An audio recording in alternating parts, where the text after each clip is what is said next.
Hello ladies and gentlemen, my name is Shadow Wraith, and today we're going to be talking more about Beasts of Chaos. I'm quickly going to go over the list I use, and it is currently undefeated. Not because I'm an excellent player or anything like that, I've just become quite lucky, so gotten quite lucky with some double turns, and spells going off that really needed to, things like that. I'll start off with the list that I tend to bring. This is kind of a rough list because the points keep changing and it's kind of a work in progress, but it's the general idea of the list that I always bring.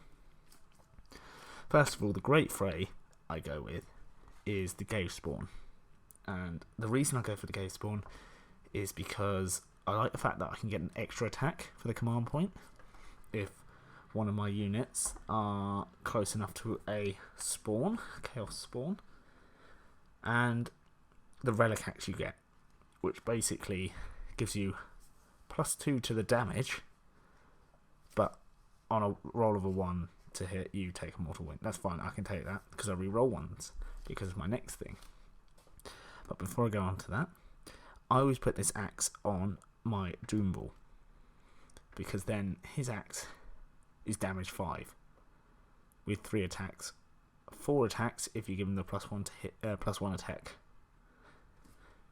That's pretty great. Hitting on 3s, re-rolling 1s, and wounding on 3s, potentially 2s if you use a command point to give your Doom Ball his own slaughterer's call. Yeah. And if you're in range of the Herdstone ability, or the enemy unit that you're targeting, you've effectively got a -3 rend to that, so most things aren't even getting a save, and if they are, it's going to be a 6+. It's pretty dirty. I love it. But with this great Fray, I always bring the same Wall Scroll Battalion that I always bring, Braster Spoilers. It's fantastic. Gives everyone a corn keyword, which is fine, but more importantly, everyone that is within 9 inches or wholly within 9 inches of another unit from this War Scroll Battalion gets free roll once, and once per game I can change that to be reroll all failed hits and all failed wounds, which is fantastic and can be massively game changing if you use it at the right moment, which I have done in the past, and it has won me the game. So, going on that, my list I do bring is 2 Doom Balls, one of them being my Warlord, with the relic axe you get from Gave Spawn, and then I bring 2 Great Bray Shamans, which won't be part of the War Scroll Battalion, but I like having some anti-magic in there and some spells of my own. Usually, I give the relic of the Knowing Eye to one of them, because that's just a free command point each turn on a roll of a 4+, I believe. It is indeed on a 4+ at the start of my hero phase. Yeah, can't argue with that, pretty easy. As for the spells, I usually go for Tendrils of Anthropy, which is casting value of 6. Pick an enemy unit within 12 of the caster that is visible to them until your next hero phase. Subtract 1 from the save rolls that for attacks that target that unit. That's pretty nice because effectively, if I did do it and they're in a perfect situation, they're in range of my Herdstone, all my big axes from my big cows are going to be -4 because they're -2 originally. -1 for being in range of the Herdstone, minus another one. -4, nothing's getting a save. Nothing. If you've got a 2-up save, I mean, yeah, 6 up, but yeah. That's almost guaranteed damage if you can get the hits in. So, and the other Great Bray Shaman, I tend to give him any spell, really. Probably, what's it called? It is the Wild Rampage. Basically, same as before, cast value of 6, friendly unit within 12 inches visible. To your next hero phase, I can reroll failed wound rolls with melee weapons from that unit. However, subtract 1 from the save rolls of the attackers, the units that get that buff, which is fine because I've usually got 5 up to 6 up. Whatever. Don't care. I only really do it if I know I'm going to wipe the squad, and they're pretty safe afterwards. So, just yeah. So you can do some pretty good combos with that.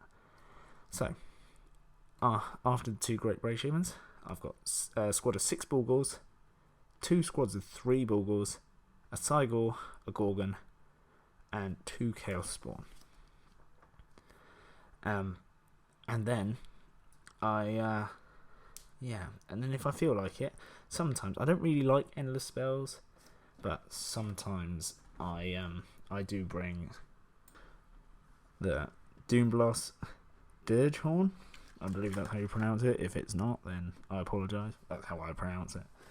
Probably because I can't read.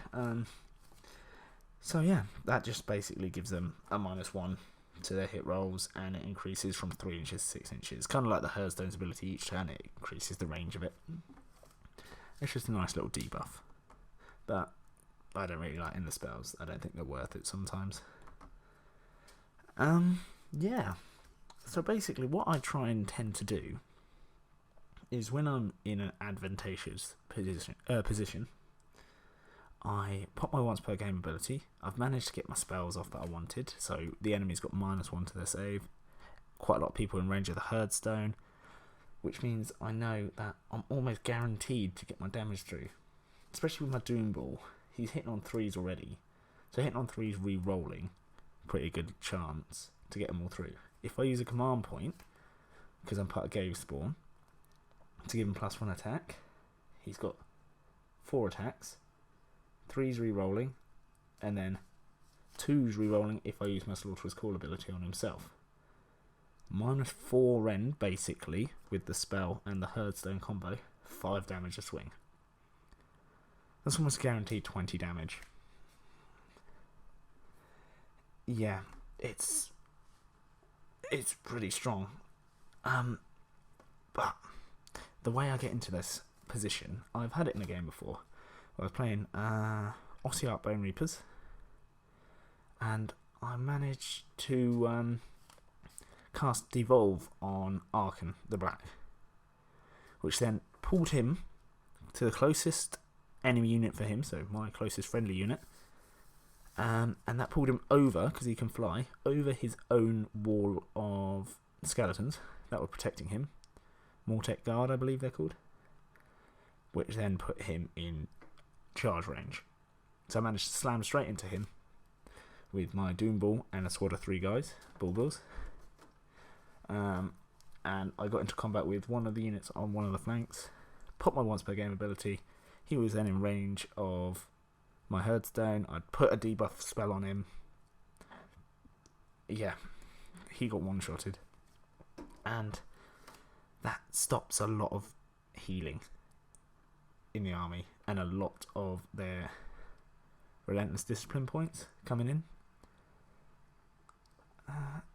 It pretty much went my way after that. It was very lucky, like I said. It was very lucky, because I did in fact double turn him to get to that point, to that position where everything was in range for that. Managed to pull him out. It was fantastic.